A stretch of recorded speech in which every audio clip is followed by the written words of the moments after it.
Syarat bepergian saat wabah COVID-19. Siapkan sederet dokumen ini. Surat Edaran Gugus Tugas Nomor 4 Tahun 2020 mengizinkan orang dengan keperluan darurat untuk melakukan perjalanan lintas wilayah selama pembatasan sosial berskala besar, PSBB. Syarat dan dokumen yang harus dibawa oleh orang dengan kategori khusus ini adalah sebagai berikut. Pertama, perjalanan dinas lembaga pemerintah, swasta, identitas diri, misal KTP, SIM atau tanda pengenal lain yang sah. Surat tugas ditandatangani minimal oleh pejabat setingkat eselon I bagi ASN, TNI dan Polri atau ditandatangani direksi kepala kantor bagi pegawai perusahaan. Surat pernyataan dengan materai dan diketahui lurah kepala desa bagi non-pegawai pemerintah atau swasta. Hasil negatif COVID-19 berdasarkan hasil tes PCR, tes uji cepat, atau surat keterangan sehat dari Dinas Kesehatan, rumah sakit, puskesmas, atau klinik kesehatan. Melaporkan rencana perjalanan, mulai dari jadwal keberangkatan, jadwal di daerah penugasan, serta waktu kepulangan.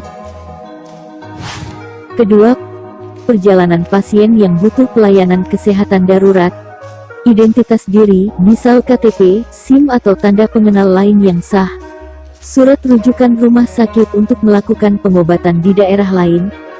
Hasil negatif COVID-19 berdasarkan hasil tes PCR, tes uji cepat, atau surat keterangan sehat dari Dinas Kesehatan, rumah sakit, puskesmas, atau klinik kesehatan.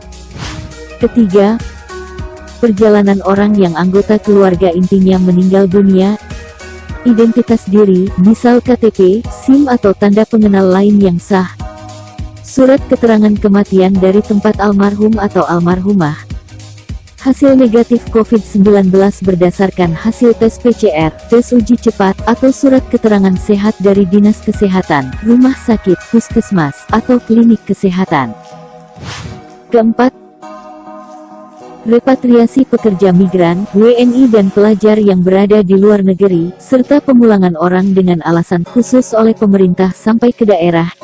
Identitas diri, misal KTP, SIM atau tanda pengenal lain yang sah.